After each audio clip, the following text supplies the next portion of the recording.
Do you think 10% off is going to really do anything? Stellantis and Ford just recently announced employee pricing, but it's honestly just another marketing BS. But isn't all advertising at the end of the day, especially automotive? And here you go. Last month, Ford, you could have got a better deal with certain models than even the employee pricing because of larger rebates. So it's just like, what are you even talking about? The discounts aren't even getting better on certain trims. 10% off whenever you should have got a huge discount anyways because the dealership needs to let go of it. At the end of the day, when they have inventory that has been sitting for sometimes up to 500 days on their lot, especially Ford with only 2024s, barely any 2025s on the lot. So they're just stuck with old inventory.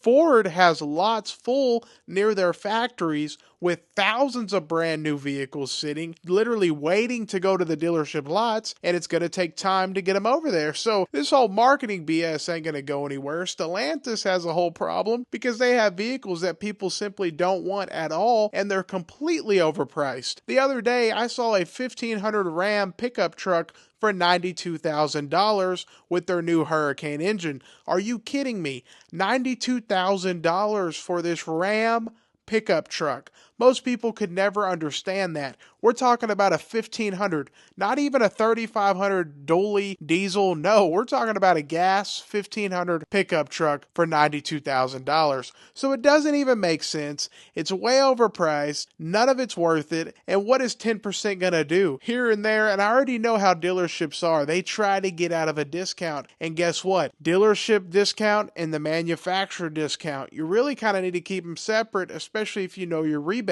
So you're getting the employee pricing, and then the dealership also needs to still discount just like they were. We need big discounts. You want the biggest discount possible, whichever route gets you the most off, and the dealership needs to let go of their profit on top of the biggest rebate you can get from the manufacturer. Both of those combined, and even that isn't enough. Let's just be honest, because the manufacturers rose the MSRP 50% over the last few years. So what? You get a 20-30% discount. You're still paying way over what it should cost. Where pickup trucks are 80 grand, you go up to a Dodge Hornet, it's $50,000. I mean, these things are insane, and the rebates really need to be much larger than what they are right now. I mean, come on. It really doesn't even make sense. It's funny because this is what manufacturers do and dealerships. They try to say $500, $1,000 off. Like, we need the $15,000 and $20,000 rebates. In all reality, that's what we need because these things are so overpriced. So unfortunately, just because you get employee pricing doesn't mean you're getting a good deal.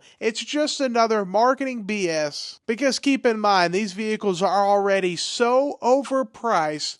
What's 10 or 15% going to do? It really isn't going to do anything. And you're dealing with a dealership, so keep in mind the addendum stickers with the BS add-ons like the $600 nitrogen-filled tires, $200 wheel locks, $300 here, $300 there, another $200 there. And on top of that, think about the dock fee. We don't talk about it that much, but hey, it could be $300 up to $1,000 in Florida, I hear, but $300 to $400 around my area. And then if you live in Florida, I hear dock fees are crazy up there.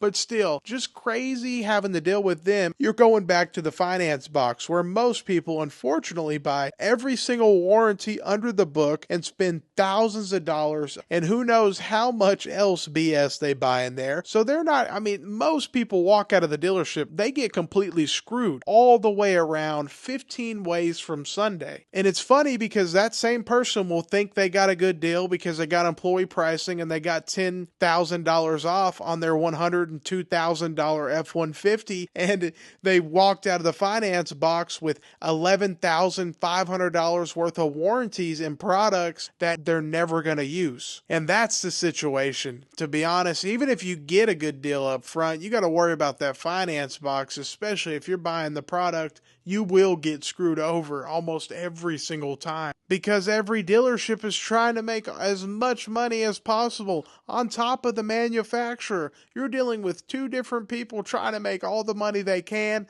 and it doesn't equal out for them to save you any money. It just is what it is. If you are in the market, negotiate, negotiate, negotiate. Just know the dealership has a lot of inventory, especially Ford and Stellantis. They're loaded with inventory. Most of it's older. At Ford lots, it's all 24s, no 25s. It just is what it is. Discounts are there on every model, every make. Discounts are there. Even Ford Raptors, which they say are not included, I believe, in this. Guess what? The dealership has 10 of them on the lot. So why can they not discount? They're here, ready to go, sitting.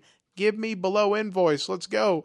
Because guess what? That's how dealerships were before 2020. You got discounts below invoice because there was so much inventory and dealerships made the money in the finance box and service. They offset the profit from the front end gross that they lost on new car sales, and they replaced it with their service and their finance. And 2020 happened, and ever since then, their front end gross rose dramatically and they can't get off of it. So just keep in mind, negotiate, find the right deal, call as many dealerships as you can, because a lot of them are playing BS games. Let me know what you think. Would you buy any of this stuff? Is 10% off going to convince you to do anything? Are you not falling for this marketing BS? Let me know what you think. Have a great day and stay blessed.